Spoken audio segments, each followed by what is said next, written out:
एक ऐसी डेज़र्ट की रेसिपी जिसके लिए ना ही आपको स्टोव को ऑन करना पड़ेगा, ना ही इसे बेक करना होगा। अस्सलामुअलैकुम। आज मैं लेकर आई हूँ एक ऐसी मीठे की रेसिपी जिसके लिए आपको कोई भी एक्स्ट्रा मेहनत करने की ज़रूरत नहीं है। ना ही इसे हम कुक करेंगे और ना ही इसे बेक करेंगे। तो चलिए इस मज़ेदार सी रेसिपी को स्टार्ट करते हैं। यहाँ मैंने 1 पैकेट मैरी बिस्किट्स के ले लिए हैं। आप इसकी जगह कोई भी मीठे बिस्किट का इस्तेमाल कर सकते हैं। तो अब इसे हम थोड़ा-सा तोड़ लेंगे यानी क्रश कर लेंगे। यहाँ मैंने हाफ पैकेट बिस्किट्स का इस्तेमाल किया है और अब इसे हम डाल देंगे ब्लेंडिंग जार में और इसका एक फाइन पाउडर तैयार कर लेंगे। आप चाहें तो हाथों की मदद से इसे क्रश कर सकते हैं लेकिन इससे बिल्कुल फाइन पाउडर बन जाएगा।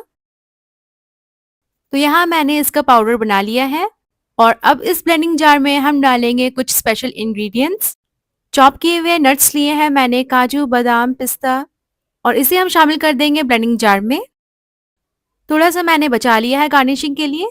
अब इसमें मैं शामिल कर रही हूँ 1/3 कप से थोड़ा कम कंडेंस्ड मिल्क। इसकी जगह आप पाउडर शुगर का इस्तेमाल कर सकते हैं बटर के साथ मेल्ट करके। मीठे की क्वांटिटी आप अपने टेस्ट के अकॉर्डिंग एडजस्ट कर लें। अब इसमें शामिल कर देंगे क्वार्टर कप दूध। दूध होगी रूम टेम्परेचर पर। फ्लेवरिंग के लिए मैं शामिल कर रही हूँ इलायची का पाउडर जो कि है 1/4 टीस्पून। और अब मैं शामिल कर रही हूँ फ्रेश क्रीम। ये हम डालेंगे 1/4 कप के बराबर। इसके बदले आप घर की मलाई भी ले सकते हैं। फ्रेश क्रीम शामिल करने से हमारी डेजर्ट में काफ़ी रिच फ्लेवर आएगा। अब कुछ भी एक्स्ट्रा मेहनत नहीं करनी है, इसे अच्छी तरह से ब्लेंड कर लें। यहाँ मैंने ब्लेंड कर लिया है, इसे हम शामिल कर देंगे उस डिश में जिसमें हमने सर्व करना है इसे। इसे हमने अच्छी तरह से चिल कर लेना है यानी फ्रीज कर लेना है। आप चाहें तो छोटे बोल्स में डाल दें या फिर मेरी तरह बड़े डिश में। ऊपर से मैंने गार्निश कर दिया ड्राई फ्रूट से और इसे कवर करके अच्छी तरह से हम इसे फ्रीज कर लेंगे। आप चाहे तो इसे एल्यूमिनियम फॉइल से कवर करके रखते हैं, मैंने इसे क्लिंग रैप से कर दिया है ताकि हमारी डेजर्ट में कोई भी आइस क्रिस्टल्स ना जमे और हमारी डेजर्ट खराब ना हो। तो यहाँ मैंने डेजर्ट को 1 घंटे के लिए फ्रीजर में रखा था। तो ये चिल हो चुकी थी लेकिन फ्रीज नहीं हुई थी और ये लिक्विडी फॉर्म में थी। फिर इसे मैंने वापस से फ्रीज कर दिया था 5 से 6 घंटे के लिए, तो ये अच्छी तरह से सेट हो चुकी है। तो विदाउट एक्स्ट्रा मेहनत किए हमने डेजर्ट बना लिया है और इसे अब हम सर्व कर लेंगे। तो इस मीठे को हमने तैयार किया है बिना इसे कुक किए और इसका टेस्ट काफ़ी बेहतरीन था। ये बिल्कुल मलाई कुल्फ़ी की जैसी लग रही थी। तो इस मज़ेदार से डेज़र्ट को आप एक बार बनाएँगे तो इसे बार-बार बनाना चाहेंगे क्योंकि ये बहुत ही आसानी के साथ बन जाती है। तो एक बार इस डेज़र्ट को ज़रूर ट्राई करें और इसका टेस्ट कुछ रबड़ी जैसा, कुछ मलाई कुल्फ़ी जैसा लगेगा आपको। लेकिन इस मीठे को बनाने के लिए हमने कोई भी एक्स्ट्रा एफ़र्ट नहीं की है। ना ही हमने दूध को घंटों बॉयल किया है और ना ही इस डेज़र्ट को कुक किया है। तो विदाउट एक्स्ट्रा मेहनत वाली डेजर्ट को ज़रूर ट्राई करें, सभी को बहुत पसंद आएगी। रेसिपी अच्छी लगी हो तो दूसरों के साथ भी शेयर करें। तो फिर लेकर के आऊँगी ऐसी क्विक और ईज़ी रेसिपीज़। तब तक के लिए अल्लाह हाफ़िज़। अस्सलाम वालेकुम, कैसे आप सब? उम्मीद करती हूँ आप सब बहुत खुश होंगे और मज़े में होंगे। आज मैं शेयर करने जा रही हूँ बहुत ही मज़ेदार क्रीमी डिलीशियस कुनाफा की रेसिपी। इस बेहतरीन से डेज़र्ट को मैंने 3 स्टेप्स में तैयार किया है और ये काफ़ी आसान है। तो चलिए बनाना स्टार्ट करते हैं।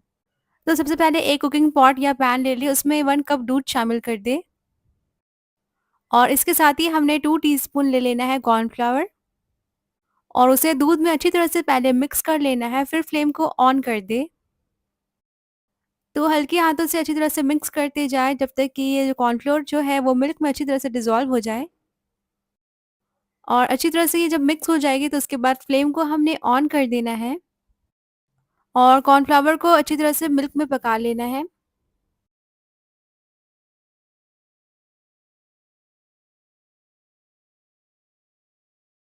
तो 2 से 3 मिनट के बाद हम देखेंगे मिल्क जो है वो अच्छी तरह से थिक हो चुकी है कॉर्नफ्लोर की वजह से और ये जो कॉर्नफ्लावर है वो अच्छी तरह से पक चुकी है। तो अब इसमें हमने शामिल कर देना है चीज़ की स्लाइस।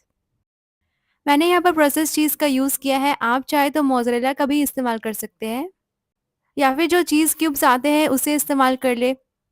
तो यहाँ पर मैंने एक स्लाइस डाल दी है और अब ये दूसरी स्लाइस डाल रही हूँ और साथ ही इसमें वनीला एसेंस शामिल कर देना है करीब हाफ टी स्पून।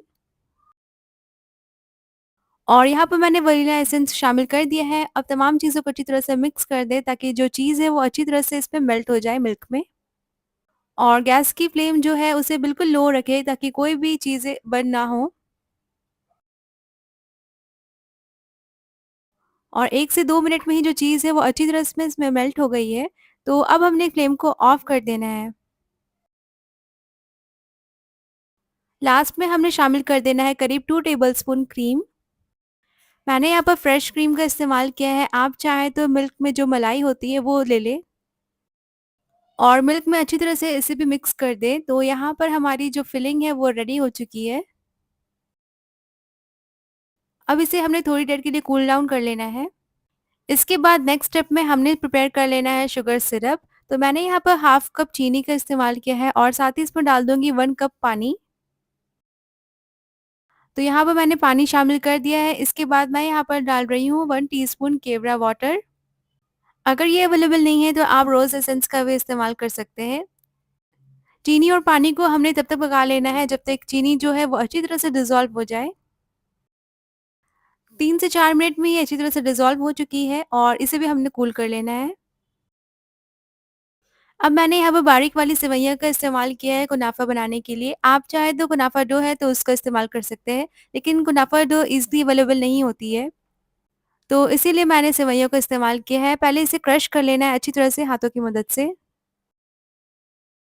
तो बिल्कुल बारीक वाली सेवई ली है और ये आसानी के साथ क्रश हो जाती है। अब इसमें हमने शामिल कर देना है मेल्टेड बटर। तो 3 से 4 टेबलस्पून बटर के मैं इस्तेमाल कर रही हूँ और अच्छी तरह से इसे मिक्स कर देना है सेवइयों के साथ।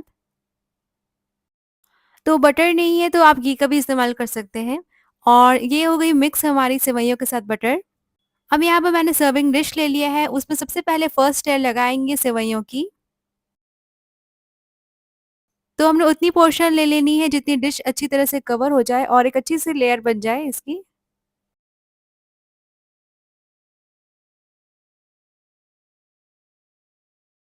अब इसे स्पैचुला की मदद से अच्छी तरह से प्रेस कर दें ताकि ये सेट हो जाए। आप इसकी जगह किसी भी कटोरे या फिर ग्लास का इस्तेमाल कर सकते हैं। बस हमने जो लेयर है उसे अच्छी तरह से फर्म कर लेना है। तो यहाँ पर लेयर सेट हो चुकी है। इसके बाद हमने क्रीम डाल देना है जो हमने प्रिपेयर करके रखी है। और इसके साथ ही मैंने अवन को भी प्रीहीट होने के लिए रख दिया है क्योंकि फाइनली हमने इसे बेक कर लेना है। तो आप भी अवन को प्रीहीट में लगा दें इस दौरान। क्रीम वाली फिलिंग डालने के बाद मैंने यहाँ पर फाइनल लेयर लगा दी है सेवइयों की और इसे भी अच्छी तरह से प्रेस कर देंगे। और इसे अब हमने बेक कर लेना है 180 डिग्री सेल्सियस में करीब 20 मिनट्स के लिए। 20 मिनट्स के बाद हमारी कुनाफा बहुत ही मज़े की बेक हो चुकी है। इसकी अब गार्निशिंग कर लेंगे। तो यहाँ पर मैंने पिस्ताशियो ले लिया है और उसे मैं यूज़ करूँगी। आप चाहे तो अपनी पसंद की कोई भी ड्राई फ्रूट्स ले सकते हैं। तो पिस्ते को मैंने हमाम-दस्ते में थोड़ा क्रश कर लिया है और तब मैं यूज़ कर रही हूँ। और ये देखिए बहुत ही मज़ेदार सी कुनाफा हमारे बन कर के रेडी है और सिर्फ़ 3 स्टेप्स में। अब हमने ले लेना है जो शुगर सिरप हमने प्रिपेयर करके रखी है और ऊपर से हमें इसे पोर कर देना है। तो इस बात का ख़ास ख़्याल रखें कि कुनाफा जब बेक होकर के रेडी हो जाए और तभी हमने फ़ौरन से शुगर सिरप डाल देनी है।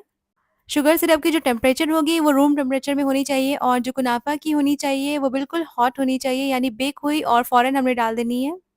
इसे मैंने कट कर लिया है और यहाँ पे सर्व कर लिया है और चेक करें इसकी टेक्सचर बहुत ही मज़ेदार सी, ऊपर से क्रिस्पी और अंदर से बिल्कुल क्रीमी सी।